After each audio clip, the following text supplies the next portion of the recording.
Det här att man försvenskar sitt namn, det är väldigt dåligt. Jag heter inte Marwa, förstår du? Jag heter Marwa. Det heter inte Ahmed, det är Ahmed. Det heter inte Abdi, det är Abdi, förstår du?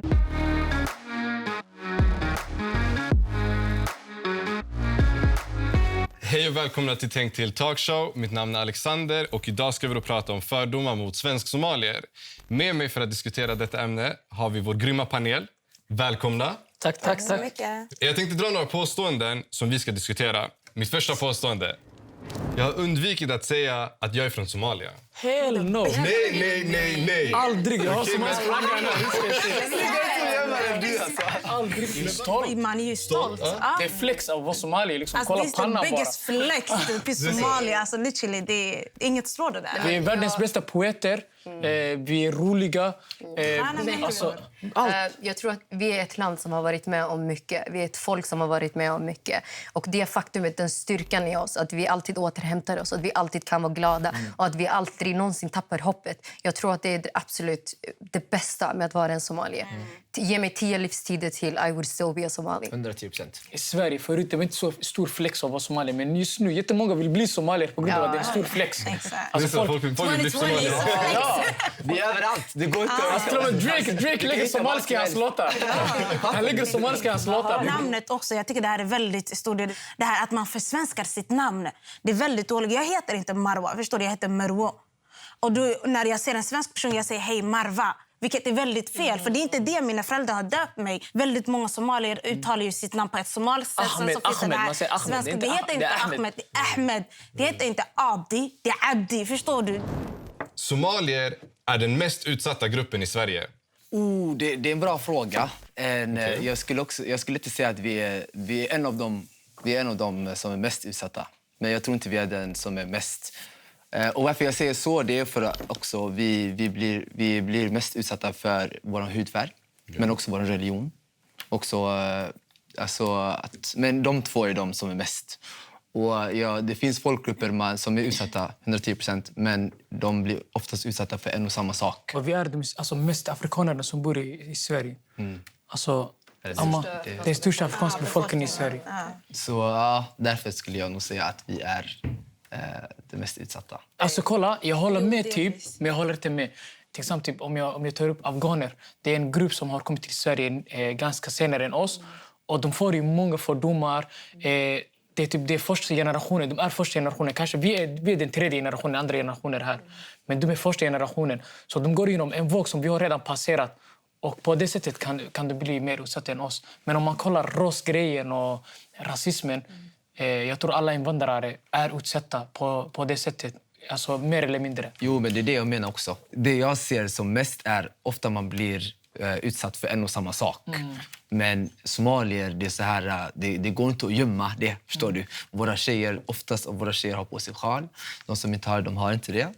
Men de som... Men man brukar ju säga somalier är den största befolkningen som bär hijab när det gäller... Ja, det är det jag menar. Våra tjejer kan inte gömma det, förstår du. Och sen har de också våra hudfärg. Det går inte. Men Nadja, vad säger du? Är somalier den mest utsatta folkgruppen? Nej. Inte. Varför? Nej. Jag tror att... Alltså som han sa, vi har varit här i kanske 1-2 generationer. Vi har inte hunnit komma in i samhället för det mesta. Visst, till exempel som en svart somalisk muslimsk kvinna med sjal. Man sticker ut, man måste hantera rasism, man måste hantera islamofobi. Det är också namnet som du nämnde. Visst, man blir utsatt för massa olika grejer och man blir stigmatiserad från flera olika håll. Men jag skulle ändå vilja se det faktum att vi kan flera olika språk, att vi har kommit in ordentligt i samhället på många ställen.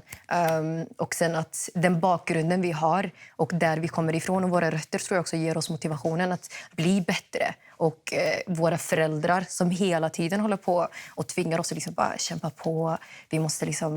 Vi har offrat så mycket för er, den motivation. Men jag tror verkligen inte det. Jag tror inte det. Och till exempel när det gäller afghanerna också som har kommit hit. Ensamkommande. Ja, exakt. Alltså ensamkommande. Och speciellt när den där vågen med somalier kom så tror jag att sättet man såg invandrare på var också annorlunda. Så jag tror att även det här med invandringsfrågan har ändrats väldigt mycket och det gör det ännu svårare för folk att komma in i samhället. Fast fortfarande diskussioner om invandring. Okej, jag fattar. Men vi kör nästa påstående. Det finns positiva fördomar om somalier i Sverige. Kom igen då, Bakar. Okej. Vilka? Vi börjar med de som säger ja. Vilka då? Somalier, man brukar ju säga att de är väldigt lojala. Okej. Det spelar ingen roll vad du är nu för vad du har för bakgrund, men alla behöver en Abdi eller en Halima, whatever i sitt liv. Förstår du? Om du inte har minst en somalisk vän, ditt liv är inte klart. Because they will ride for you, they will die for you. Förstår du? Alltså, de är literally där till max. Alltså om du inte har en somalisk vän, hur lever du? Thank you! Alltså, Hur lever du? den är inte klar. Och det här med ris och banan tycker jag är en jättestor Movement. en bra fördom. Det är en bra fördom. Okej. Skitgod. Testa. Men förklara mer. Ris och banan för de Nej, som men inte vet. alla säger ju att somalier äter, eller vi äter ju mycket, alltså många maträtter med Det är banan. den kändaste okej. dishen. Man typ- lagar inte med bananer. Berätta hur man Nej, gör. man Alltså, folk lagar tror att inte lagar den med bananen. Man äter den Gud, ew. färskt bredvid. Men jag vet tar du, Nadja, du hade inte hört några positiva. Så, Berätta. grejen är, visst om man har vängrupper och andra invandrargrupper som har bott med somalier och som har bra åsikter om somalier. Det är liksom en helt annan grej. Men i storhet i det här samhället så finns det inte så många bra fördomar om oss. Alltså hur vi blir stigmatiserade och den representationen som finns om oss i samhället som outbildade, som kriminella, som folk som inte integrerar sig i samhället. Jag tror att det påverkar även vår generation och jättemånga människor kanske till och med börjar tro om de sakerna om sig själva. Så jag tror helt ärligt, om vi tittar på media till exempel, vad finns det för bra fördomar? Media är bra på att ta upp den negativa för de känner ju på Och det är liksom just det. Innan liksom det här programmet kom igång satt jag i tåget med en gammal libanesisk klasskamrat. Han var så här, hallå, kan du tänka på någon bra liksom, fördom om somalier? He was just there, helt chockerad. Och bara, nej men alltså, jag kan komma på bra fördomar om juggar, om iranier, om irakier. Till exempel, de är driftiga, de blir läkare, de är jätteduktiga, de kommer från länder där folk är utbildade. Men jag tror att fortfarande så finns det de här fördomarna om oss att alltså vi är bara liksom, för även kolla, på min arbetsplats så får man det här klappet, alltså en viss arbetsplats som jag har varit på, det här klappet på axeln. Ja, du är inte som de andra. Exakt. That one. Du är inte som de andra. Men poesi. Ni känner igen er? Ja. När du kommer in till såna jobb där man inte har sett kanske somalier, då typ, man kommer och bara, oj, det är ganska nice att du är här och ändå somali. Man tänker, what the fuck? Alltså, Hur reagerar, vad sa du? Vad svarade du? ja, alltså jag ser emot direkt och bara, vad menar du? Jag fattar inte vad. Det är som att hela vår befolkning är liksom giftiga. Exakt. Och liksom dåliga. Och sen är du liksom ett undantag. Istället för att de dåliga äpplen är undantaget. Exakt. Och från då, det vårt är inte community. positivt för mig om du säger till mig liksom, ej vad bra du är, ändå somali här. Alltså, ska jag bli glad? Ja, det är inte Ska jag bli glad. glad? Men på tal om det, hur ser den stereotypa bilden av en svensk somalier ut då? Det ser ut som Kriminell. bidragstagare, Bidragstagare. analfabet. Exakt. Men det kommer ifrån våra föräldrars generation, den första vågen av flyktingarna som kom hit. Visst, de var inte lika utbildade som vi kanske är. Men det är fortfarande den bilden som finns kvar och det är fortfarande den bilden som vi behöver motarbeta. Nästa påstående. Det finns en klankultur bland svensk-somalier som bidrar till kriminalitet och utanförskap. 1, 2, 3, kör. Samir? Okej. Ja. Nu, på vilket sätt då? Alltså, tyvärr, vi somalier vi har alltså, klankulturer. Och den här klankulturen förstörde vårt land på olika sätt. Allt har positiva och negativa Ja, men jag delar. kommer till det. Du måste förstå. Ja, men det leder inte till att man är kriminell bara för att man är Ja, just ingen den här koppling. klanen. Får jag höra frågan en gång till? Okej. Frågan löd så här. Det finns en klankultur bland svensk-somalier som bidrar till kriminalitet Ja, och bara för utanförskap. jag är Ogaden, alla Ogaden ska vara kriminella. Nej, Det är det han menar. Men det kan leda till. Nej, Okej, men de vilket är sätt? Ja, men jag vill höra det här. På inblandade. vilket sätt? På vilket sätt? Många somalier, när de kommer till Sverige, de bosätter sig i olika ställen där alltså, din klan finns. Eftersom du vet, när man kommer hit, man tänker den folkgruppen som jag är från bor där. Så det blir lättare för den personen att bo där. Det finns ju det där. Jo, men den leder inte till att den blir kriminell. Förstår du? Men det kan skapa. Alltså, bara för du är just från den här klanen, det betyder inte alla just i din klan. Nej, det är inte så. så. Det är mixat ju någon från din klan, från min, hennes.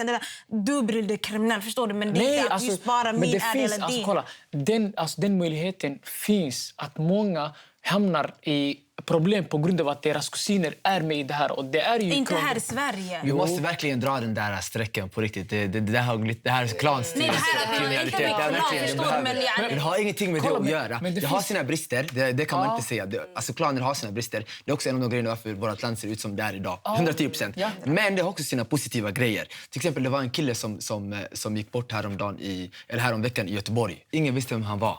Hans familj bodde i ett annat land. Men på grund av att man visste vem vilken klan han tillhörde kunde man få tag på hans familj. Man måste också se positiva det grejer finns i de här grejerna. Men alltså, kolla, att man har klankultur kan också leda till att man blir back på ett sätt. Du höll inte med? Nej. Varför? Alltså jag tycker inte bara för man är just från en viss klan att hela den klanen är då kriminella. För det finns ju väldigt blandade. Visst, den äldre generationen har brytt sig väldigt mycket om klaner. Sen är frågan inte heller om att vissa klaner är mer våldsamma eller mer kriminella än andra. Problemet är att somalier kanske dras till varandra oavsett klan och hamnar i samma områden. Det är en lägre inkomst, det är liksom sämre resurser. Det är de faktorerna som bidrar till att det blir till att kriminalitet uppstår. Precis. Men det har absolut ingenting med klaner att göra. Alltså det är inte så att de här ungarna som skjuter varandra, de vet skjuter inte ens fan inte deras varandra för klaner. att För klaner. det är De olika vet klaner. ju inte vad klan är. Nej, men de vet inte ens kanske ni vilka förstod klaner. fel. Alltså, jag ska kolla. Det är så innan. Klanbilden är också med på ett sätt i det här. Men, Den yngre generationen som är inblandade. Samir, kom till punkt. Okej. Staten har inte gjort sitt jobb på ett sätt. Och det är brist på resurser. Istället att lägga resurserna på ungdomsgårdar och sånt, man lägger på mer poliser. Men på ett annat sätt också, det finns klanpakt mellan olika kriminella människor. Inte de yngre generationen, bara de äldre. Du kan gå runt och fråga, jag lovar det. Av 10 somaliska yngre ungdomar, vet inte 8 av vad dem deras vet inte ens klan är. vilken klan de tillhör. Vi går vidare. Och påståendet lyder: det finns en rivalitet mellan somalier från Somaliland och Somalia. Det finns 100 000. Men det finns det. Alltså, det finns Eller alltså, Du vänder till mig. ja, förrän man hamnar i en diskussion med någon. Jag har vänner som vi kan sitta och diskutera i 100 timmar och bara nej, ni ska aldrig liksom bli självständiga eller massa sån där skit. Och man kan hålla på och tjafsa mitt emellan sig om Somalia och Somaliland. Men i slutändan, så fort någon nämner någonting, alltså de står där tillsammans. Alltså, självklart det kommer upp. Vi diskuterar i vänner och så här, men jag tror inte det är för att... Det är mer äldre, alltså, det är mer vuxna Vi som skojar, när vi pratar om det, vi skojar. För först, vi vet inte historien själv när det här hände och vad som hände. Så när vi säger det, vi skojar, förstår du? Sen de som lyssnar på somalisk musik, jag lyssnar väldigt mycket på somalisk musik. Och det mesta kommer ju från Somalien, uppe, den norra delen. Och alltså, i hemlandet, du vet, alltså, det är mer politikerna som bara liksom tjafsar lite. Men de har alltså, till om och du är med från politiker Mogadishu och kommer till Hargeisa, man välkomnar dig som du är hemma. Liksom. Så Nej, där men finns det jag mellan tänker mer befolkningen. att den yngre generationen som våran, vi bryr oss inte väldigt mycket om du är från Somaliland, Somalia, Djibouti, Jigjiga, whatever. Ni tre svarade ändå ja. Ja. Finns det någon rivalitet? Ja, alltså, kolla, rivaliteten finns i landet. I landet? Okay? Men det är folk som är inblandade i politiken och sånt. Och om du ser typ Somaliland-människor, de vill bli självständiga och sånt. Så på det sättet rivaliteten finns. Nej, det finns. Vi kan inte säga att det inte finns. Förstår du? Bland yngre generationer. Alltså man skämtar ju det här. Ja, Ja, bara Somaliland vi skämtar. är inte ett land. Var det kartan Jag finns. vet, varför skulle vi skämta om det inte där fanns? är När vi diskuterar någonting, det finns någonting där som säger att det är, alltså det finns. Bakom ett skämt det finns en sanning. Precis, 110%. Men jag är från den här hetsigaste, jag är från gränsen mellan Somalia och Somaliland. In between. Nej, Las Anod. Vi vill tillhöra Somalia, men vi ligger i Somaliland. Så vi har den största, alltså, kan man säga, knasigaste rivaliteten mellan Somaliland. Men samtidigt vi är chill. Alltså, det är så här, jag har många vänner från Somaliland. Vi skojar sönder, vi diskuterar. Men när vi går hem, det är så här, broder.